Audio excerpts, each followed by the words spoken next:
303 बच्चे एक ही रात में गायब हो गए। नाइजीरिया में हो क्या रहा है, ये किडनैपिंग्स क्यों हो रही हैं, और सबसे बड़ी बात, ट्रंप ने मिलिट्री एक्शन की धमकी क्यों दी है, ये सब इस वीडियो में हम जानने की कोशिश करेंगे। तो जी 23 नवंबर 2025 की रात को कुछ आर्म ग्रुप्स नाइजीरिया की नाइजर स्टेट में सेंट मैरी कैथोलिक स्कूल के अंदर दाखिल होते हैं। वहाँ से जो भी सिक्योरिटी गार्ड्स थे उनको भी मारकर भगा दिया जाता है और वहाँ से 303 स्टूडेंट्स और 12 टीचर्स को किडनैप करके अपने साथ ले जाते हैं। इन स्टूडेंट्स में लड़के और लड़कियां भी शामिल हैं जिनकी एज कोई 10 साल से लेकर टीनेजर तक है।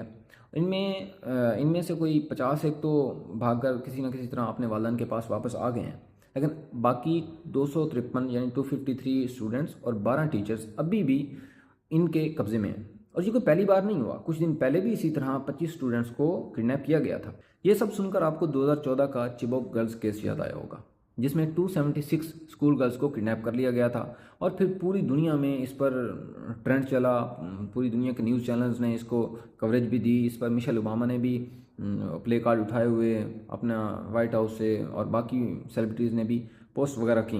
लेकिन बाद में कुछ लड़कियों की इन आर्म ग्रुप्स के लड़कों से शादी हो गई, कुछ के बच्चे हो गए, तो इस तरह आहिस्ता आहिस्ता न्यूज़ चैनल ने भी इनको कवरेज देना बंद कर दी और आहिस्ता आहिस्ता ये बात वहीं दब गई। लेकिन इस वक्त ये केस उससे भी बड़ा है, लेकिन इस वक्त दुनिया बिल्कुल खामोश है। दोस्तों, सबसे पहले हमें ये जानना ज़रूरी है कि ये सब आखिर हो क्यों रहा है। नाइजीरिया अफ्रीका का सबसे ज़्यादा पॉपुलेटेड कंट्री है। इसमें 230 करोड़ लोग रहते हैं। ऑयल रिच भी है, इसमें नेचुरल रिसोर्सेज भी हैं। तो फिर आप सोच रहे होंगे कि इतना सब कुछ होने के बावजूद यहाँ पर ये प्रॉब्लम आखिर क्यों है।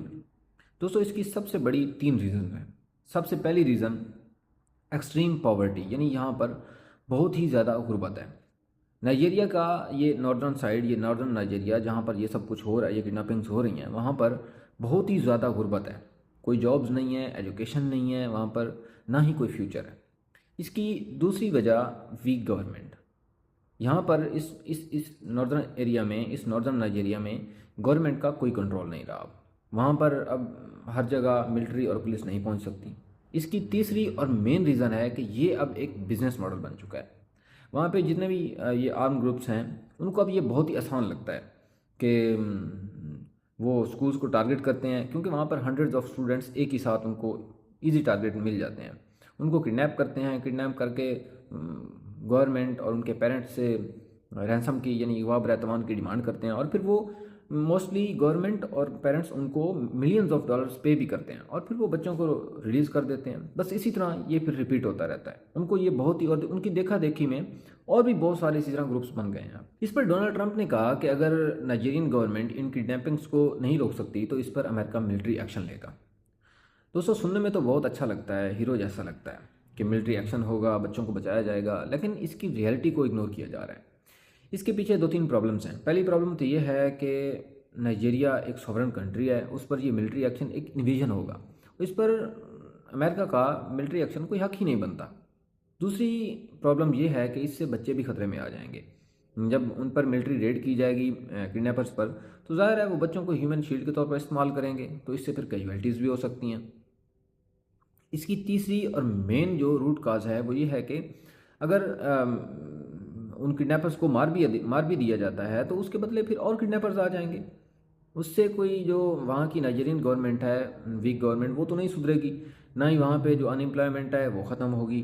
ट्रंप के इस बयान पर दोस्तों नाइजीरिया का रिस्पॉन्स भी बहुत ही दिलचस्प था। उन्होंने कहा कि ट्रंप को शायद पूरी स्टोरी नहीं पता। ये कोई रिलीजियस वार नहीं है, बल्कि ये एक क्रिमिनल बिजनेस है। इससे कोई सिर्फ क्रिश्चियंस टारगेट नहीं हो रहे, बल्कि इससे मुस्लिम्स भी टारगेट हो रहे हैं। और ये दोस्तों हकीकत भी है किसी हद तक। नाइजीरिया यहाँ पर ठीक भी कह रहा है, क्योंकि वेस्टर्न मीडिया मोस्टली अफ्रीका को ब्लैक एंड वाइट में सिंप्लीफाई कर देता है, जबकि ग्राउंड रियलिटी जो है वो बहुत ही कॉम्प्लेक्स होती है। दोस्तों, कॉम्प्लिकेटेड प्रॉब्लम्स के कभी भी सिंपल सोल्यूशन नहीं होते।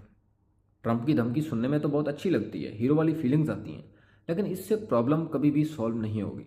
प्रॉब्लम सॉल्व होगी तो एजुकेशन से, जॉब से, और बेहतर गवर्नेंस से, और सबसे इम्पोर्टेंट पॉलिटिकल विल से।